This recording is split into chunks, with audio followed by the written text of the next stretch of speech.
আসসালামু আলাইকুম সবাইকে, কেমন আছেন আপনারা সবাই? আজকে আমি পাবদা মাছ ভুনা করব আর সেটি আপনাদের সবার সাথে শেয়ার করব।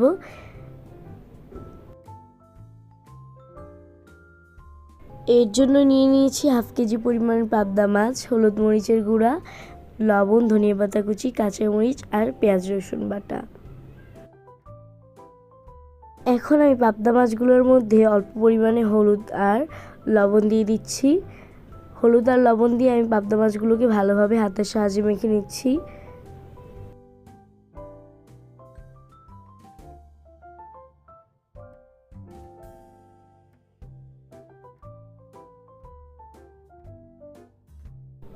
দেখুন, হলুদ আর লবণের সাথে কিন্তু আমার পাবদা মাছগুলোকে ভালোভাবে মেখে নেওয়া হয়ে গেছে। এখন আমি একটি ফ্রাই প্যানে তেল দিয়ে দিয়েছি। এখন একটি একটি করে আমি প্রত্যেকটি মাছ দিয়ে দিয়েছি তেলের মধ্যে। এখন এগুলোকে আমি ভালোভাবে নেড়ে চেড়ে ভেজে নিব।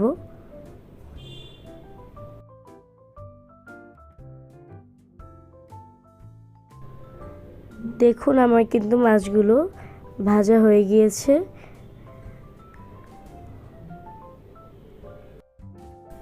আর মাছগুলোকে কিন্তু ভাজা হয়ে গিয়েছে। এখন আমি মাছগুলোকে উঠিয়ে নিব। এদিকে আমি একটি ছোট বাটিতে অল্প পরিমাণে পানি দিয়ে দিয়েছি। পানির মধ্যে পেঁয়াজ রসুন বাটা, লবণ, আমি আমার স্বাদ মতো লবণ দিয়ে নিয়েছি, আপনারা আপনাদের স্বাদ মতো লবণ দিয়ে নেবেন। আমি এখানে হলুদের গুঁড়া এবং মরিচের গুঁড়োও দিয়ে দিয়েছি 2 চামচের মতন, 2 চামচ করে। এখন আমি একটি চামচের মাধ্যমে ভালোভাবে এগুলোকে সবগুলো উপকরণগুলোকে মিশিয়ে নিচ্ছি। এখন মাছ ভেজে রাখা তেলের মধ্যে আমি মিশিয়ে রাখা উপকরণগুলোকে দিয়ে দিয়েছি।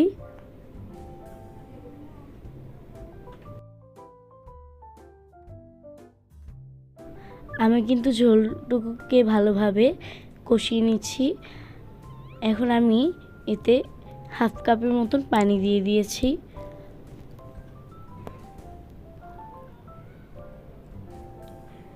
ভালোভাবে কষিয়ে নেওয়া হয়ে গেলে পানি দেওয়ার পর আমি মাছগুলো দিয়ে দিয়েছি।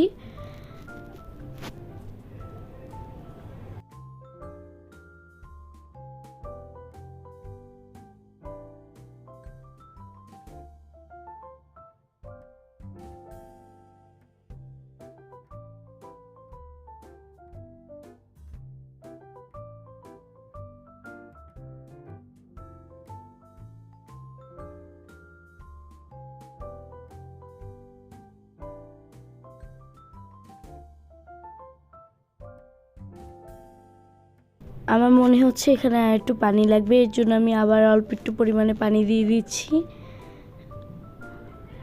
এখন আমি মাছগুলোকে ভালোভাবে নেড়ে চেড়ে নিচ্ছি কিছুক্ষণের জন্য।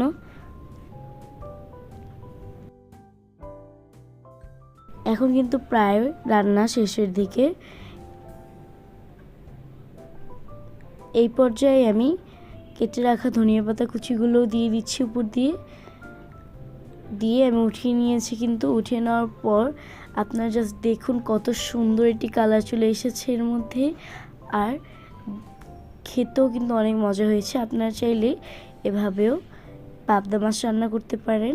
আর যারা আমার চ্যানেলে নতুন, প্লিজ সাবস্ক্রাইব করবেন।